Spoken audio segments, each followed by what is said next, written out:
माँ शारदे को नमन। साहित्यिक सचेतना के सभी रचनाकारों, साहित्य प्रेमियों, सनातन प्रेमियों, श्रोता दर्शकों को साहित्यिक सचेतना की ओर से राय सिंह भंडारी द्वारा हार्दिक अभिनंदन। हम आपके सामने नित्य नई रोचक सामग्री के साथ प्रस्तुत होते हैं और सनातन धर्म के सिद्धांतों और अद्वैत दर्शन के लिए प्रचार प्रसार हेतु जो है हम कृत संकल्प रहते हैं। तो कृपया वीडियो को अंत तक देखें और अपने राय और सुझाव अवश्य प्रकट करें। आज का विषय है अर्धवरीयता।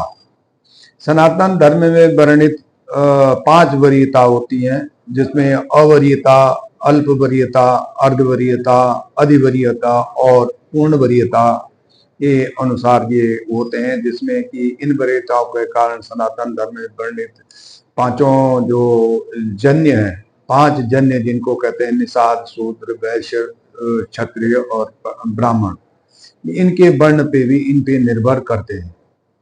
तो आज की जो विषय विधा है वो लघु कथा है।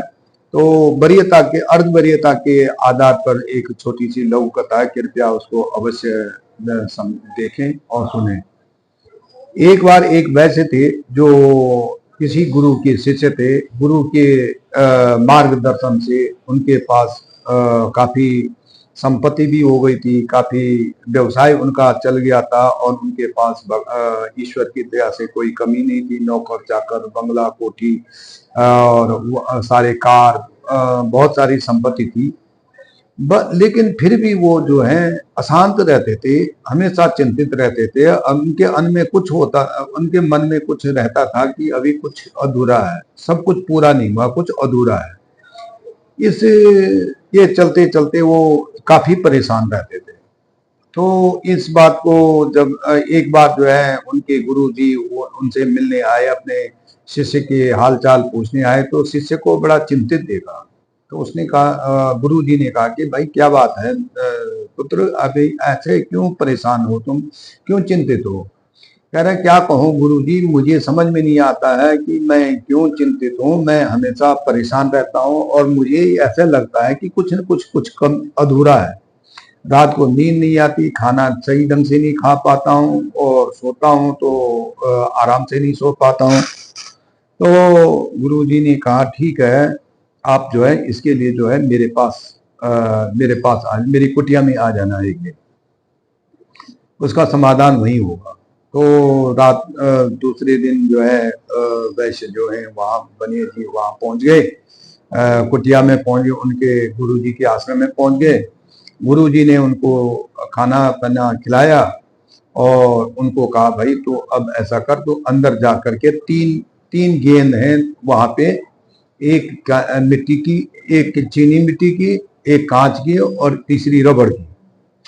तो इन तीनों को लेकर के तुम्हें क्या करना है, इनको हवा में उछालना एक एक करके, और दो याद रहे कि 2 तुम्हारी हाथ में होनी चाहिए, तभी जाके तीसरी को उछालना। जब तीसरी आपके हाथ में आएगी तो दूसरी उछालना, दूसरी हाथ में आ जाएगी पहली उछालना। मैंने ऐसे क्रम चलते रहना।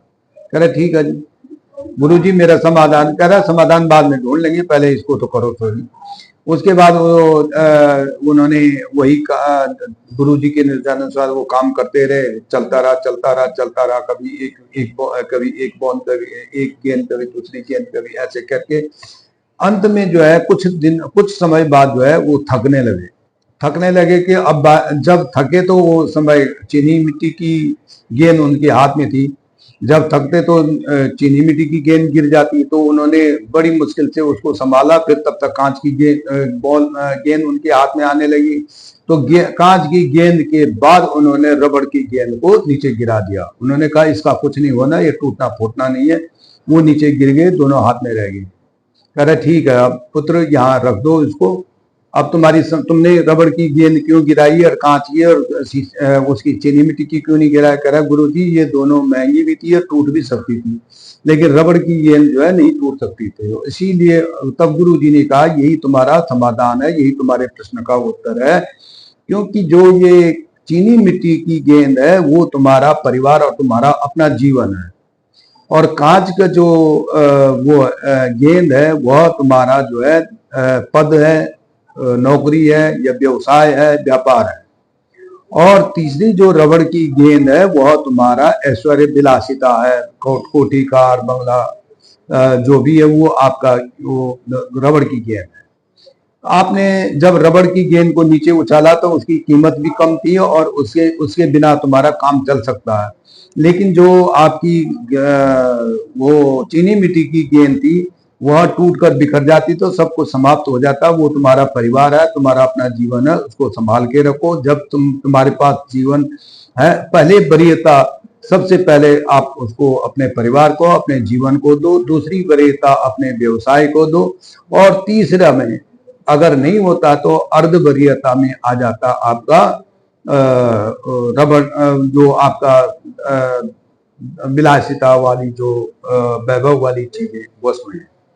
तो इस प्रकार से उनको समझ में आ गया। वो कह रहा गुरु जी अब मैं समझ गया कि मेरे को सब सिर्फ मात्र अपने जीवन, अपने परिवार और अपने व्यवसाय को ही ज्यादा ध्यान देना, क्योंकि हम तीनों की तीनों चीजों को इकट्ठा एक साथ नहीं चल सकते हैं। तो इस प्रकार से उन्होंने अर्धवरीयता के उस पे, इसलिए जिस प्रकार से रबड़ की गेंद की वरीयता नहीं दी, उसी प्रकार से विलासिता की वस्तुओं को अर्धवरीयता देनी चाहिए। मिल जाए तो ठीक, नहीं मिले तो कोई बात नहीं, और उसका व्यवसाय अपना व्यवसाय और अपना जीवन ही सर्वोपरि मानना चाहिए। धन्यवाद।